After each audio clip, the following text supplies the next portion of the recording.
इस वीडियो में हम स्टार्ट कर रहे हैं चैप्टर 5 अरिथमेटिक प्रोग्रेशन की exercise 5.1 class 10th NCERT text book. अगर आपने हमारे चैनल मैथमेटिक्स टेक को सब्सक्राइब नहीं करा तो चैनल को सब्सक्राइब करें और बेल आइकन को प्रेस करें, जिससे आपको लेटेस्ट वीडियो की अपडेट मिलती रहेगी। अगर आपने हमारा चैनल सब्सक्राइब कर रखा है तो अपने फ्रेंड्स के साथ शेयर करें। एक्सरसाइज 5.1 करने देखने से पहले अगर आपने हमारा अरिथमेटिक प्रोग्रेशन की इंट्रोडक्शन वीडियो नहीं देखी तो वो आप पहले उस वीडियो को देखें। उस वीडियो का लिंक मैं इस वीडियो के डिस्क्रिप्शन में प्रोवाइड करवा दूंगा, जिसमें मैंने सारे बेसिक टर्म्स और विद एग्जाम्पल्स सोल्व करवाया है। तो स्टार्ट करते हैं 5.1 एक्सरसाइज 5.1 का क्वेश्चन नंबर 1। क्वेश्चन नंबर 1 के 4 पार्ट्स हैं, हम एक एक करके सारे पार्ट्स को कवर करेंगे। मैं आपको पहले एपी का बेसिक कंसेप्ट एक बार दोबारा रिवाइज करवा दूं। तो एपी में बेसिकली हमारा एपी क्या होता है? हमारा एपी होता है सीक्वेंस ऑफ टर्म्स जिसमें दो कॉन्जिक्यूटिव टर्म्स का कॉमन डिफरेंस कांस्टेंट आता है। मान लेट सपोज कि हमारे पास एपी की टर्म्स हैं A1 A2 A3। तो इसमें हमारी दो कॉन्जिक्यूटिव मतलब लगातार वाली टर्म्स, ये दो लगातार वाली टर्म्स अगर इनका हम डिफरेंस करेंगे A2 माइनस A1 तो सपोज़ ये कांस्टेंट एक C आ गया। और अगर हम A3 माइनस A2 का डिफरेंस करेंगे, A3 माइनस A2 का डिफरेंस, तो ये भी हमारा कांस्टेंट C ही आना चाहिए। मतलब C बोले तो अगर कोई नंबर यहाँ पे आया है जिसे हम कांस्टेंट कह रहे हैं तो वही नंबर यहाँ पे भी आना चाहिए। मतलब सब कॉन्जिक्यूटिव टर्म्स का डिफरेंस कांस्टेंट होना चाहिए, सेम होना चाहिए, तो वो हमारी सीरीज़ या सीक्वेंस एपी कहलाता है। तो इसी कंसेप्ट का हमें यूज़ करना है। तो बस हम फर्स्ट क्वेश्चन पढ़ते हैं अपना। फर्स्ट क्वेश्चन में गिवन है हमें the taxi fare after each kilometre when the fair is ₹15 for the first kilometre and ₹8 for each additional kilometre. मतलब हमें क्वेश्चन में गिवन है कि हमें एक टैक्सी का फेयर है। अगर हम टैक्सी को यूज़ करते हैं तो उसका फेयर है पर किलोमीटर के हिसाब से फर्स्ट किलोमीटर का ₹50 है। अगर हम फर्स्ट किलोमीटर टैक्सी पे चाहते हैं तो हमारा ₹50 हमारा टैक्स आता है। अगर हम उसके बाद फर्दर जितने भी किलोमीटर जाएंगे तो उसका ₹8 इंक्लूड होता रहेगा 50 के बाद। तो हमें ये पूछा है क्वेश्चन में कि ये जितना भी ये जो है ये एपी फॉर्म कर रहा है कि नहीं फॉर्म कर रहा। तो इसका हम सोल्यूशन देख लेते हैं। Solution 1 first part. तो हमें गिवन क्या है कि फर्स्ट किलोमीटर का फेयर दे रखा है हमें ₹50। तो हम लिख लेते हैं टैक्सी फेयर फर्स्ट किलोमीटर का हमें कितना गिवन है टैक्सी फेयर ₹50। तो हमने ₹50 लिख लिया। नेक्स्ट अगर हम सेकंड किलोमीटर का देखेंगे टैक्सी फेयर सेकंड किलोमीटर मतलब 2 किलोमीटर का देखेंगे तो फर्स्ट किलोमीटर का तो हमारा 15 है, प्लस अगर हम एडिशनल जितने भी किलोमीटर चलेंगे हमें ₹8 और इंक्लूड करने पड़ेंगे उसमें। तो इसमें ₹8 हम ऐड कर देंगे तो ये हो जाएगा 15 + 8 23। नेक्स्ट हम अपना थर्ड किलोमीटर की तरफ देखते हैं। टैक्सी फेयर 3 किलोमीटर का 3 किलोमीटर का टैक्सी फेयर आएगा जो हमारा अभी रिसेंट 23 है, हमें उसमें ऐड करना पड़ेगा 8 और, तो ये आ जाएगा 31 और ये फर्दर आगे चलता रहेगा। तो हम देखते हैं हमारे सीरीज़ क्या बन रही है। हमारी सीरीज़ बन रही है सबसे पहले हमारा 15 था, उसके बाद हमारा 23 था, उसके बाद हमारा 31 था और ये सीरीज़ आगे तक चलेगी। तो अब हम देखते हैं कि ये एक एपी फॉर्म कर रहा है या नहीं फॉर्म कर रहा। तो हम एपी फॉर्म करने का तरीका क्या है कि हमें दो कॉन्जिक्यूटिव टर्म का डिफरेंस देखना है। तो हम सेकंड टर्म में से फर्स्ट टर्म को सब्ट्रैक्ट करते हैं। तो 23 माइनस 15 हमारा कितना आ रहा है डिफरेंस 8।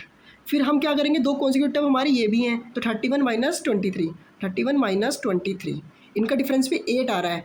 तो ये देखो इन सब टर्म्स का डिफरेंस 8 मतलब सेम आ रहा है, कांस्टेंट डिफरेंस आ रहा है। तो ये एक एपी है। आगे अगर आप और टर्म्स में निकालते उसका भी डिफरेंस देखते तो वो भी 8 ही आता। तो हम कह सकते हैं hence it is an AP. ये हमारा एक एपी फॉर्म कर रहा है। ये जो हमारी सीरीज़ है ना ये हमारी एपी फॉर्म कर रही है, हम लिख सकते हैं। नेक्स्ट हम पार्ट 2 में देखते हैं। पार्ट 2 में गिवन है the amount of air present in a cylinder when a vacuum pump remove 1/4 of the air remaining in the cylinder at a time। मतलब हमें क्वेश्चन में गिवन है कि हमारे पास एक सिलेंडर है जो हर टाइम 1/4 एयर को रिमूव कर रहा है इनिशियल से। हमारे पास मान लो इनिशियल है x, तो उसमें से हर टाइम्स वो कितनी रिमूव कर रहा है, कितनी एयर निकाल रहा है 1/4 टाइम्स इनिशियल का, जितना हमारे पास इनिशियल था उसका 1/4 टाइम्स वो हर बार निकाल रहा है। तो हम इसका सोल्यूशन देखते हैं। सोल्यूशन पार्ट सेकंड में हम लेट कर लेते हैं amount of air in cylinder में कितनी अमाउंट है एयर की, हमने स्टार्टिंग में उसे लेट कर लिया एक्स की, हमारे पास स्टार्टिंग में एक्स अमाउंट है सिलेंडर में एयर की। तो अब नेक्स्ट देखते हैं amount of air after first removal. मतलब अगर हम फर्स्ट टाइम अगर हम एयर निकालेंगे तो उसके बाद हमारी कितनी एयर बचेगी। तो क्वेश्चन में गिवन है हमें जो इनिशियल है एक्स उसका 1/4 टाइम निकालेगा। तो एक्स को हमने इनिशियल लिख लिया, उसमें से कितना निकालेगा 1/4 टाइम, 4 टाइम निकालेगा। और वो किसका होगा इनिशियल का। इनिशियल कितनी है हमारे पास एक्स। तो बस हमें सिंपल इसे सॉल्व करना है। इसका एलसीएम लेके अगर आप सॉल्व करेंगे तो इसका आंसर आएगा 3/4x। मैं आपको दोबारा समझा देता हूँ।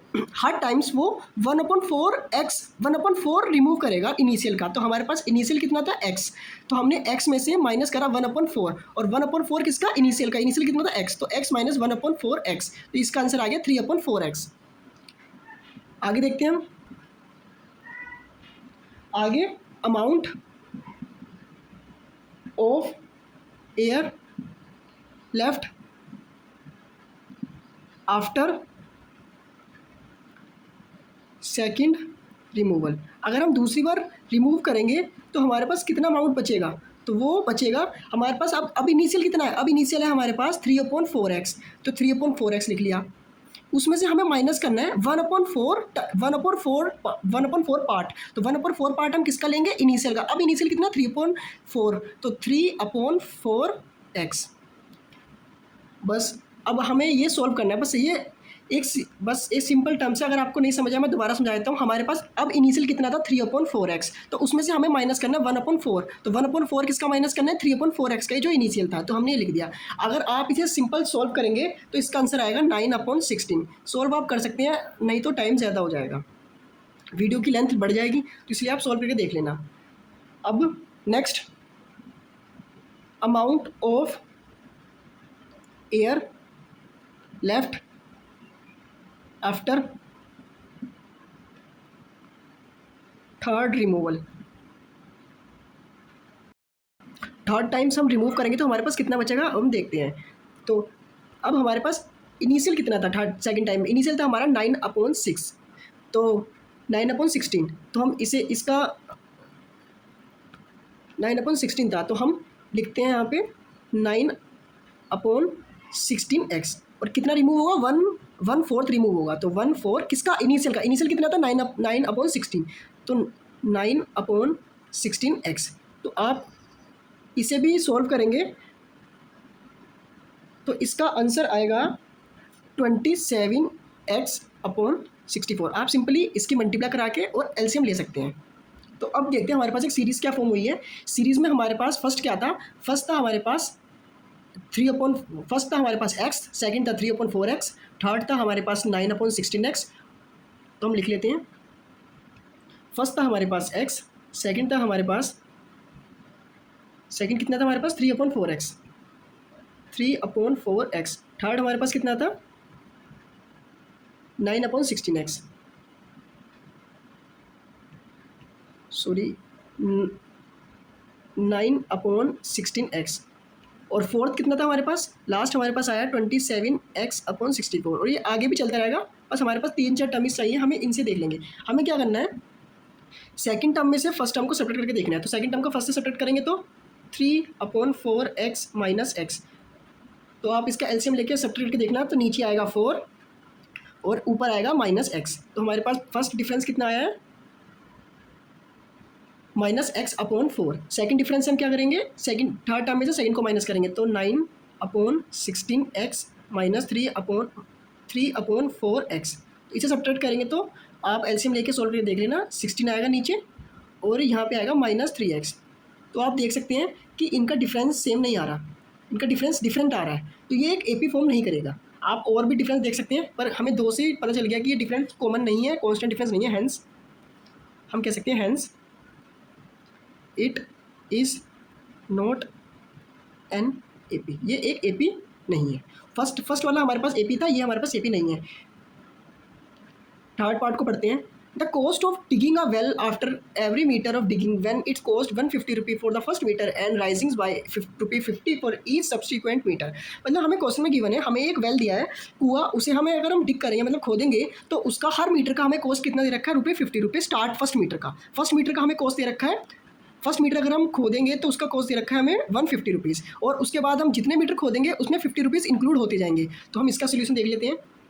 सोल्यूशन थर्ड, तो कॉस्ट ऑफ डिगिंग तो हम लिख लेते हैं cost of digging first metre का कितना है, फर्स्ट मीटर का है हमारा 150। Second cost of digging second metre का, अगर हम सेकंड मीटर का करेंगे तो फर्स्ट मीटर का तो हमारा 150 था ही, उसमें हमें एडिशनल 50 ऐड करना पड़ेगा तो +50। यहाँ पे थोड़ी स्पेस की कमी थी फ्रेंड्स, तो यहाँ पे आ जाएगा ये 200। कॉस्ट ऑफ डिगिंग 3 किलोमीटर, अगर हम 3 किलोमीटर का निकालेंगे तो यहाँ पे आएगा ये 200, तो ऑलरेडी था ही, उसमें 50, सॉरी इसे मैं नीचे लिख लेता हूँ, 200 तो हमारे पास था ही, उसमें हम 50 इंक्लूड कर देंगे तो हमारे पास आ जाएगा 250 और ये आगे और बढ़ता रहेगा, आप निकाल के देख सकते हैं। तो हमारे पास टर्म्स क्या आई हैं, हमारे पास फर्स्ट टर्म थी 150, सेकंड टर्म है हमारे पास 200, थर्ड टर्म है हमारे पास 250 और ये आगे बढ़ता रहेगा। तो अब हम इनका डिफरेंस देखते हैं कि इनका डिफरेंस कांस्टेंट है या नहीं। तो सेकंड टर्म में से फर्स्ट टर्म को हम सब्ट्रैक्ट करेंगे, तो सेकंड टर्म को में से 200 में से 150 को सब्ट्रैक्ट करेंगे तो फ्रेंड्स इसका डिफरेंस 50 आएगा। मेरे पास थोड़ी स्पेस की प्रॉब्लम है। और अगर हम थर्ड टर्म में से सेकंड टर्म को सब्ट्रैक्ट करेंगे तो यहाँ पे भी देखो फ्रेंड्स 50 ही आएगा इनका डिफरेंस। तो हम कह सकते हैं कि इनका डिफरेंस कांस्टेंट आ रहा है 50। तो ये hence it is an AP, ये एक हमारा एपी है। नेक्स्ट हमारा लास्ट पार्ट है, ये इंपॉर्टेंट पार्ट है। तो इसमें गिवन है the amount of money in the account every year when 10,000 rupees deposit at a compound interest eight ₹8 per annum. मतलब हमें अमाउंट ऑफ मनी पूछी है, जो हम 10,000 रुपये को अगर हम बैंक में डिपॉजिट करेंगे और उस पर कंपाउंड इंटरेस्ट लगेगा 8% पर एनम का, तो हमारा ये पूछ रहा है कि ये एक एपी फॉर्म करेगा नहीं कि नहीं। तो हम सिंपली सबसे पहले आपको कंपाउंड इंटरेस्ट का फॉर्मूला पता होना चाहिए। तो कंपाउंड इंटरेस्ट का फॉर्मूला आपने फ्रेंड्स क्लास 8 में पढ़ा था, तो मैं एक बार दोबारा लिख देता हूँ। कंपाउंड इंटरेस्ट का फॉर्मूला होता है principal multiply 1 plus rate upon 100 की पावर टी यहाँ पे डिनोट करता है टाइम। तो हमारे पास प्रिंसिपल कितना गिवन है, गिवन अमाउंट कितना है 10,000 हो गया। तो हम सबसे पहले हम अपना फर्स्ट ईयर का निकाल लेते हैं। तो आफ्टर फर्स्ट ईयर, एक साल बाद हमारे पास कितना हो जाएगा, तो प्रिंसिपल लिखते हैं 10,000, 1 प्लस रेट हमारा 8% है तो 8 लिख दिया अपॉन 100 की पावर, एक साल बाद हमारा 1 हो जाएगा। तो इसे हम सोल्व करेंगे तो 10,000 एज इट इज़ आएगा, 1 प्लस इसे डिवाइड करेंगे तो ये 0.08 आएगा और इसकी पावर फ्रेंड्स 1 आएगा, इसकी पावर 1 आएगा। तो अगर हम इसे सोल्व करेंगे तो ये 10,000 और ये आ जाएगा 1.08, 1 पावर का कोई मतलब नहीं है। अब हमें बस इसे मल्टीप्लाई करना है तो इसका आंसर आ जाएगा 1080। तो आफ्टर फर्स्ट ईयर तो हमारे पास ये आएगा 10800। अब हम सेकंड ईयर बाद देखते हैं। आफ्टर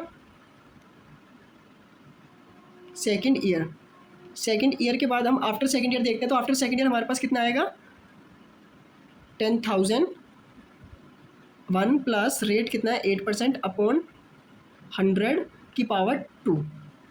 फ्रेंड्स बस आपको ये सिंपली सोल्व करना है और इसे सोल्व करने के बाद इसका आंसर जो आएगा, इसका आंसर मैं लिख देता हूँ। इसका आंसर आएगा 11664, ये अप्रोक्स आंसर आएगा, अप्रोक्स आप निकाल के देख सकते हैं। आफ्टर थर्ड ईयर 3 साल के बाद हमारा कितने रुपये हो जाएंगे, तो इसके लिए 10,000 प्लस 8 अपॉन 100 की पावर 3। बस आपको इसे भी सॉल्व करना है और इसका आंसर आएगा फ्रेंड, मैं लिख देता हूँ 12597, ये अप्रोक्स आएगा, आप निकाल के देख सकते हैं। तो हमारी टर्म्स क्या बन गई, हमारी टर्म्स बन गई, फर्स्ट में था हमारे पास फर्स्ट में था हमारे पास 10800, सेकंड टर्म है हमारे पास 11664 और थर्ड टर्म है हमारे पास 12597। तो बस हमें अब चेक करना है कि, और ये आगे फर्दर चलती रहेगी, हमें चेक करना है कि ये एपी फॉर्म कर रहा है कि नहीं। तो इसके लिए हमें सेकंड टर्म में से फर्स्ट टर्म को सब्ट्रैक्ट करना है। तो अगर हम सेकंड टर्म में से फर्स्ट टर्म को सब्ट्रैक्ट करेंगे तो हमारा आंसर आएगा फ्रेंड्स 1664। फिर हमें थर्ड टर्म में से सेकंड टर्म को सब्ट्रैक्ट करना है। तो थर्ड टर्म है हमारे पास 12597 माइनस सेकंड टर्म है हमारे पास 11664। तो इसका आंसर आएगा 993। तो देखो दोनों जो हमारे डिफरेंस आ रहे हैं वो कांस्टेंट नहीं आ रहे, सेम डिफरेंस नहीं आ रहे, तो हेंस ये एक एपी फॉर्म नहीं करेगा। तो लिख सकते हैं hence it is not an AP. Friend थोड़ी वीडियो लंबी जरूर हो जाएगी, पर मैं आपको बेसिक से कंसेप्ट क्लियर कर रहा हूँ, जिससे आप फर्दर आगे क्वेश्चन भी सोल्व कर पाएंगे इजीली। नेक्स्ट हमारा क्वेश्चन नंबर 2 गिवन है, right the first 4 terms of A P when the first term A and common difference D R given. हमें 4 टर्म्स लिखनी है इन सब पार्ट्स की, जिसमें हमें फर्स्ट टर्म ए गिवन है और कॉमन डिफरेंस डी गिवन है। तो मैं आपको सबसे पहले एक कंसेप्ट क्लियर करा दूँ कि जनरल फॉर्म आपको ए पी मैंने इंट्रोडक्शन वीडियो में कवर करवाई थी। अगर आपने वो वीडियो अभी भी नहीं देखी तो मैं उस वीडियो का लिंक डिस्क्रिप्शन में प्रोवाइड करवा दूंगा, आप उसे देखिए पहले, उसके बाद आप ये क्वेश्चन सोल्व करें। तो जनरल फॉर्म एपी क्या होती है, ए सेकंड टर्म होता है ए प्लस डी, थर्ड टर्म होती है ए प्लस 2d, फोर्थ टर्म होती है ए प्लस 3d, और ये आगे सो ऑन चलता रहेगा। यहाँ पे ए हमारा होता है फर्स्ट टर्म और डी होता है हमारे पास कॉमन डिफरेंस। तो बस हमें बस इसी फॉर्मूले में वैल्यूज़ को पुट करना है, तो बस हमारा सोल्यूशन आ जाएगा। तो सोल्यूशन देखते हैं। फर्स्ट पार्ट में हमें ए गिवन है 10 और डी गिवन है 10। तो हमारा फर्स्ट टर्म क्या, फर्स्ट टर्म को हम a1 से डिनोट कर लेते हैं। तो फर्स्ट टर्म हमारी हमेशा a की इक्वल होती है, तो a की इक्वल आएगी 10। तो हमारे पास फर्स्ट टर्म आ गई। सेकंड टर्म निकालते हैं हम, सेकंड टर्म हम a2 लेट कर लेते हैं। तो a2 निकालने के लिए फॉर्मूला क्या था, सेकंड टर्म हमारे पास थी a प्लस डी। तो a प्लस डी, a की वैल्यू कितनी है फ्रेंड, a की वैल्यू 10 है और d की वैल्यू भी 10 है। तो हमारे पास a2 की वैल्यू कितनी आ गई, a2 की वैल्यू आ गई 20। तो हमारे पास सेकंड टर्म भी आ गई। थर्ड टर्म हम निकालते हैं a3 का फॉर्मूला क्या है फ्रेंड्स, a3 निकालने का, तीसरी टर्म निकालने का फॉर्मूला है a प्लस 2d। तीसरी टर्म निकालने का फॉर्मूला है a प्लस 2d। तो बस आपको बस ये जनरल फॉर्म याद होनी चाहिए, तो आप सारे क्वेश्चन सोल्व कर लेंगे। तो a प्लस 2d, तो a हमारा है 10 प्लस 2 मल्टीप्लाई d भी हमारा 10 है। तो इसका आंसर आ गया 10 प्लस 2 इंटू 10 20। तो इसका आंसर आ गया 30। तो हमारे पास a3 की वैल्यू आ गई 30। मैं आपको एक और तरीके से a3 की वैल्यू निकालना सिखा दूंगा। a3 हमारी होती है थर्ड टर्म। तो थर्ड टर्म कैसी आएगी, थर्ड टर्म हमारी आएगी सेकंड टर्म में अगर हम डिफरेंस को ऐड कर देंगे। तो सेकंड टर्म हमारी क्या थी, सेकंड टर्म थी हमारी 20 a2। तो अगर इसमें हम कॉमन डिफरेंस को ऐड कर देंगे तो हमारी थर्ड टर्म आ जाएगी। या तो आप इससे निकाल लो कि सेकंड टर्म में कॉमन डिफरेंस ऐड कर देंगे, या आप डायरेक्ट याद रख लो a प्लस 2d, आपकी मर्जी, आप कुछ भी तरीके कर लो। अगर आप जनरल फॉर्म याद रखोगे तो जनरल फॉर्म से करना सारे को सोल्व। तो हमारी, मैं सेकंड मेथड डाल लेता हूँ ओवर करके, second term plus common difference. Second term है हमारी 20, अभी मैंने ऊपर बताया, और डी हमारा 10। तो इसका आंसर 30 आ रहा है। देखो यहाँ भी हमारी a3 की वैल्यू 30 आ रही है। आपकी मर्जी, आप कैसे भी निकाल के देख सकते हैं। लास्ट टर्म हमारी a4 है, a4 होगी हमारी a प्लस 3d। तो a हमारा है 10 प्लस 3 मल्टीप्लाई d हमारा है 10। तो इसे सोल्व करेंगे तो इसका आंसर आ जाएगा 10 प्लस 3 मल्टीप्लाई 10 30। तो इसका आंसर आ जाएगा 40। तो हमारी a4 आ गई है 40, हमारी फोर्थ टर्म आ गई है 40। नेक्स्ट सेकंड पार्ट को देखते हैं फ्रेंड्स। सेकंड पार्ट मैं आपको फिफ्थ पार्ट करवा रहा हूँ और सेकंड पार्ट करवा रहा हूँ, बाकी पार्ट आप खुद सोल्व करके देखना, बिल्कुल सिमिलर पार्ट है। तो सेकंड पार्ट देखते हैं, इसमें a की वैल्यू है -2 और d की वैल्यू है 0। तो इसे हम सोल्व करते हैं, इसे हम सोल्व करते हैं। a की वैल्यू -2 और d की वैल्यू 0। सॉल्यूशन सेकंड, a की वैल्यू है हमारे पास -2 और d की वैल्यू है 0। तो हमारी फर्स्ट टर्म होगी a1 जो a के बराबर होगी और जो होगी -2। हमारी सेकंड टर्म होगी a2 जो होगी a प्लस d। a की वैल्यू है हमारी -2 और d की वैल्यू है 0, तो हम इसे प्लस करेंगे तो इसका आंसर -2 ही आएगा, a2।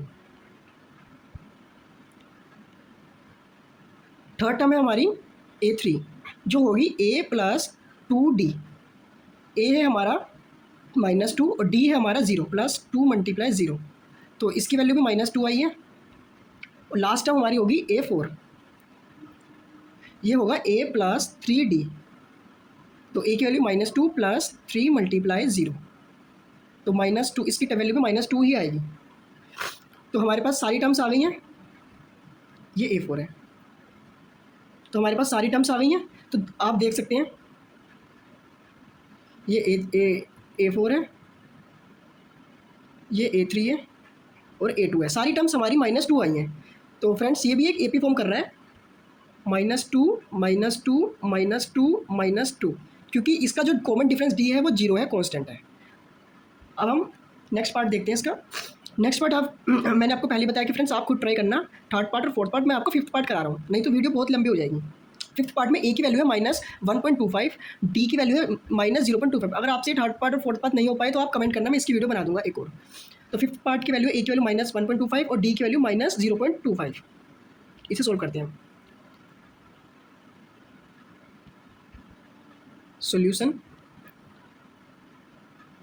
फिफ्थ, ए की वैल्यू हमें गिवन है -1.25 और डी की वैल्यू गिवन है -0.25। तो फर्स्ट टर्म हमारी होगी A1, जो किसके बराबर आएगी, ए के। ए की वैल्यू कितनी है, -1.25, तो हमारी फर्स्ट टर्म आ गई। सेकंड टर्म होगी हमारी A2, जो A प्लस डी के बराबर होगी। ए की वैल्यू है हमारी -1.25 प्लस डी की वैल्यू है -0.25, तो -0.25। बस आपको ये सोल्व करना है, -1.25 प्लस माइनस 0.25, तो ये माइनस माइनस प्लस हो जाएगा, तो इसका आंसर आ जाएगा 1.50 और बड़ी डिजिट के आगे माइनस का साइन है तो माइनस आ जाएगा। तो हमारी A2 भी आ गई -1.50। नेक्स्ट अब हमारी A3 होगी हमारी A प्लस 2D। ए है हमारा -1.5 प्लस डी है हमारा 2 मल्टीप्लाई -0.25, तो ये -1.5 एज इट इज़ है और ये प्लस माइनस माइनस हो जाएगा और 2 की मल्टीप्लाई इससे करेंगे तो 0.5। अब बस आप इसे माइनस माइनस प्लस करेंगे तो इसका आंसर आ जाएगा 2 और माइनस का, तो A3 की वैल्यू आ गई हमारी -2। लास्ट पार्ट देखते हैं, लास्ट पार्ट है हमारा A4 निकालते हैं। A4 आएगा A प्लस 3D, तो A की वैल्यू है -1.25 प्लस 3 मल्टीप्लाई -0.25। तो बस अब हमें बस इसे सोल्व करना है सिंपली। तो ये -1.25 एज इट इज़, माइनस का साइन एज इट इज़ आएगा और 3 मल्टीप्लाई 0.25, तो ये 0.75 आ जाएगा। बस आपको ये ऐड करना है, तो इसे ऐड करेंगे आप तो इसका आंसर आएगा 2 माइनस का। फ्रेंड्स थोड़ी मिस्टेक हो गई है यहाँ पे, ये 1 पॉइंट ये गलत है, यहाँ पे ये फ्रेंड्स 1.25 है माइनस का और यहाँ भी 1.25 है। तो इसका आंसर अगर 1.25 में 0.5 ऐड करेंगे तो इसका आंसर आएगा 1.75, वो भी माइनस का, क्योंकि माइनस प्लस माइनस होगा, तो ये इसका करेक्ट आंसर है। तो ये A4 की वैल्यू भी आ गई। अगर आपको वीडियो पसंद आई है तो वीडियो को एक लाइक करना ना मत भूलना और कमेंट करना मत भूलना।